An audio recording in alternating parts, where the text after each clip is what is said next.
சென்னை தியாகராய நகர் பாஜக தலைமை அலுவலகத்தில் நடிகை கஸ்தூரி செய்தியாளர்களை சந்தித்து வருகிறார். அதனை பார்க்கலாம். புதிய காற்று தமிழகத்தில் வீச வேண்டுமானால் அதற்கு எல்லோரும் ஒருமித்த ஒரு கூட்டணியாக இருந்து அதை தேர்தலை சந்திப்பது என்பது என்னை பொறுத்த வரைக்கும் அது ஒரு நல்ல ஒரு முன்னேற்பாடாக இருக்கும் அப்படின்னு நான் நினைக்கிறேன்.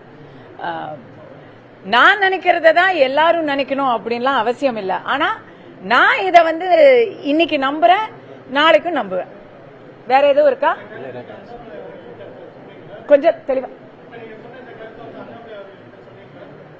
இல்ல. இன்னைக்கு நாங்க கடந்த ஒரு மாதமாக என்னுடைய நான் சந்தித்து கொண்டிருக்கும் வேறுபாடுகள், என் வாழ்க்கை ரொம்ப மாறி போச்சு இந்த ஒரு மாசமா. அந்த மாற்றங்களை பத்தி தான் நாங்க இன்னைக்கு பேசணும். கொஞ்சம் அரசியலும் பேசியிருக்கோம், மொத்த அரசியலும் பேசி முடிச்சுட்டு தான் அவங்க கிட்ட சொல்ல போறோம். சரிங்களா? இன்னும் ஒரு முக்கியமான விஷயம், இதை நீங்க யாரும் கேட்கலனாலும் நான் இதை சொல்றேன். நீங்க கேள்வி அப்புறம் வேணா கேட்டு எடிட் பண்ணிக்கோங்க. இளையராஜா அவர்களை பற்றிய சர்ச்சை. இளையராஜா என்பவர் ஒரு இசை கடவுள். கடவுளுக்கு கோயிலுக்கு போகணுங்கிற அவசியமே இல்ல. இளையராஜா அவர்கள் எங்க போனாலும் அதுவே அவரே ஒரு கடவுள், ஒரு கோயில் தான். ஆனா அவர் என்னவோ உள்ள விடல, கோயிலுக்குள்ள விடல அப்படிங்கிற மாதிரி ஒரு சர்ச்சை வந்திருக்கிறத வன்மையாக கண்டிக்கிறேன். இப்படிப்பட்ட பிரச்சாரங்களை வச்சு எத்தனை நாளுக்கு தான் ஏமாற்றுவார் இந்த நாட்டிலே? ஏன்னா கருவறைக்குள்ள எந்த ஜாதியுமே போக முடியாது.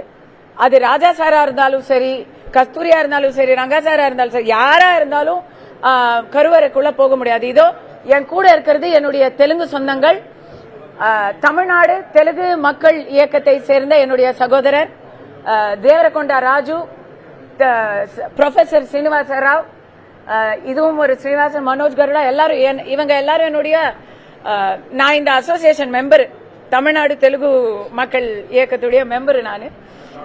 அவங்க யாரும் நினைச்சாலும் கருவறைக்குள்ள போக முடியாதுங்க. அது எந்த ஜாதியா இருந்தாலும் சரி, பிராமின்ஸா இருந்தாலும் சரி, கருவறைக்குள்ள போக முடியாது. கருவறைக்குள்ள அர்ச்சகர்கள் மட்டும்தான் போக முடியும்.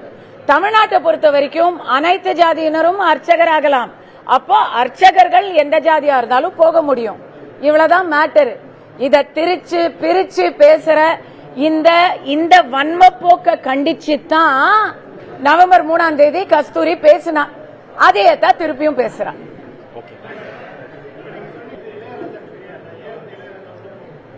அவருக்கு இல்லங்க, அவர் போக முயற்சியே பண்ணல. இதோ இங்க நில்லுங்க அப்படின்னு சொன்னாங்க, அவர் நின்றார், அவ்வளவுதான்.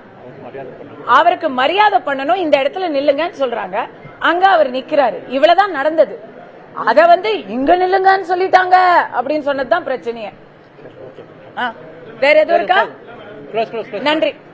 ஸ்ரீவில்லிபுத்தூர் ஆண்டாள் கோவிலில் இளையராஜா அவமதிக்கப்பட்டதாக குற்றச்சாட்டு எழுந்த நிலையில் உற்சவ சிலை அமைந்திருக்கும் அர்த்த மண்டபத்திற்குள் சென்ற இளையராஜாவை வெளியே அனுப்பியதால் சர்ச்சை எழுந்த நிலையில் தற்பொழுது செய்தியாளர்களை சந்தித்த நடிகை கஸ்தூரி, இளையராஜா இசைக்கடவுள், அவர் கோவிலுக்கு செல்ல வேண்டும் என்று அவசியமே இல்லை என்று கூறியிருக்கிறார். அது மட்டுமல்லாமல் திமுகவை வீழ்த்த ஒருமித்த கூட்டணி அவசியம் என்றும் நடிகை கஸ்தூரி செய்தியாளர் சந்திப்பில் கூறியிருக்கிறார். விரிவாக பின்னர் பார்க்கலாம்.